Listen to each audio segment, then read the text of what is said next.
देखिए, अवयवों के परिचय के बाद अवयवों के प्रकार पर ध्यान देते हैं कि अवयव कितने प्रकार के होते हैं, उनके क्या नाम दिए जा सकते हैं।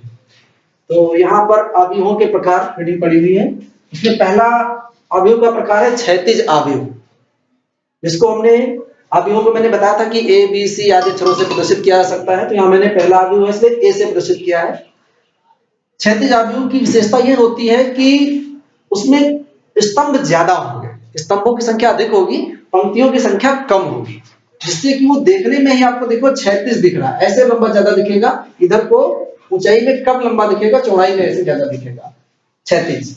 इसका मतलब क्या हुआ कि इसमें स्तंभों की संख्या अधिक होगी, पंक्तियों की संख्या कम होगी, तो इसको हम लोग कहेंगे क्षैतिज अवयव। इसमें अगर हम और भी स्तंभों की संख्या आगे बढ़ाते तब भी ये क्षैतिज ही रहेगा, अगर एक कम कर देते तब भी ये क्षैतिज ही रहता। हाँ, एक और कम करते तो ये क्षैतिज नहीं रह जाता, क्योंकि तब जितनी पंक्तियां होती उतने ही स्तंभ होते और इसको हम क्षैतिज नहीं कह सकते। इस समय ये क्षैतिज अवयव है। दूसरा प्रकार है इसका ऊर्ध्वाधर अवयव। ऊर्ध्वाधर मतलब खड़ा, आप समझ सकते हैं, धरती से 90 अंश का कोण बनाते हुए चीजें होती है, उनको तो ऊर्ध्वाधर बोलते हैं। तो इसमें क्या होगा, पंक्तियों की संख्या अधिक होगी, स्तंभों की संख्या कम होगी। जैसे इस अवयव बी को देखें, कोई दूसरा अवयव हमने लिया, इसका नाम बी रखा है, उसमें पंक्तियां 4 हैं और स्तंभ सिर्फ 2 हैं। तो पंक्तियों की संख्या अगर स्तंभों की संख्या से अधिक है तो वो ऊर्ध्वाधर अवयव कहलाएगा। देखने में भी आप देखेंगे तो ये ऐसे खड़ा खड़ा ज्यादा लंबा दिखेगा, ऐसे कम लंबाई होगी, ये ऊर्ध्वाधर अवयव हो जाता है। तीसरा प्रकार है वर्ग अवयव का। तो वर्ग, जैसा कि आप नाम से परिचित हैं कि जिसकी लंबाई चौड़ाई बराबर होती है उसी को हम वर्ग बोलते हैं। तो उसी टाइप से एक ऐसा अवयव जिसमें जितनी पंक्तियां हैं उतने ही स्तंभ हैं, तो इसको हम लोग वर्ग अवयव कहते हैं। जैसे ये अवयव जो है, ये अगर पूछा जाए किस क्रम का है तो हम कहेंगे कि ये 3x3 का है, क्योंकि 3 पंक्तियां और 3 स्तंभ तो बराबर ही है पंक्तियां और स्तंभ, इसलिए ये वर्ग अवयव कहलाएगा। अगर इसका कोई क्रम पूछता तो हम क्या बताते कि ये 4x2 का है। इसका जो क्रम है वो 4x2 का, क्योंकि 4 पंक्तियां हैं 2 कॉलम है। इसका कोई अगर क्रम पूछता तो क्या बताते हैं हम लोग, 2x4, क्योंकि इसमें 2 पंक्तियां और 4 स्तंभ। तो वर्ग अवयव समझ में आ गया होगा, जिसमें जितनी पंक्तियां हो उतने ही स्तंभ हो, तो वर्ग अवयव कहलाता है। ये 2x2 का भी हो सकता था, जैसे ऐसे बंद कर दें तो 2 पंक्तियां 2 स्तंभ, ये भी वर्ग अवयव। इसमें 4 पंक्तियां 4 स्तंभ कर दें, वो भी वर्ग अवयव। तो इस प्रकार से ये 3 प्रकार हो गए। हाँ, अवयवों के और आगे के प्रकार में अगला नाम आता है पंक्ति अवयव का। पंक्ति अवयव, जैसा कि उसके नाम से लग रहा है कि उसमें सिर्फ एक पंक्ति होगी बस।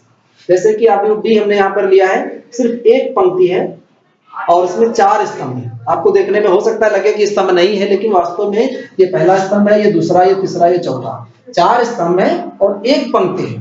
तो जिसमें सिर्फ एक पंक्ति होती है, स्तंभ चाहे जितने हो, उसको हम पंक्ति अवयव कहते हैं। हमने यहाँ पर इसका क्रम लिख रखा है, देखिए क्रम कितना है इसका, 1x4, क्योंकि एक पंक्ति और 4 स्तंभ है, इसलिए आरसी के हिसाब से इसका 1x4 का क्रम हुआ। अगला है स्तंभ अवयव, यानी कि ऐसा अवयव जिसमें सिर्फ एक स्तंभ हो, सिर्फ एक ही स्तंभ हो, पंक्तियां चाहे कितनी भी हो। जैसे कि ई अवयव है यहाँ पर एक, तो इसमें स्तंभ एक ही है, पंक्तियां इसमें 3 हैं।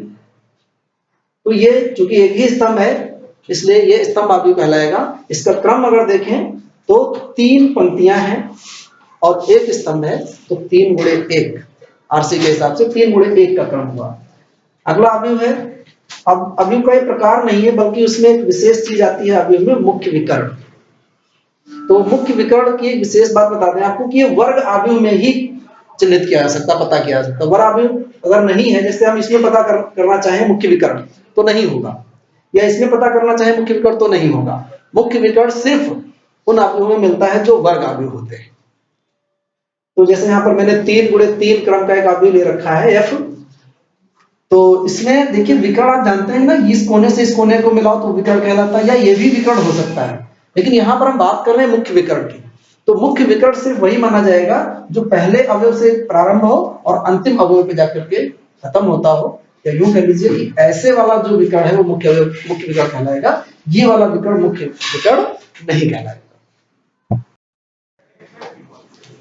अवयवों के अगले प्रकार में एक नाम आता है शून्य अवयव, या इसको रिक्त अवयव भी कहते हैं। तो बहुत सा सरल है ये कि ऐसा अवयव जिसके सारे अवयव शून्य हो, सारे अवयव शून्य हो, वो शून्य अवयव या रिक्त अवयव कहलाता है। जैसे कि यहाँ पर जी एक शून्य अवयव है। अगला है इकाई अवयव, जो कि बहुत महत्वपूर्ण है, इसका हमारा प्रयोग बहुत होता है अवयव में।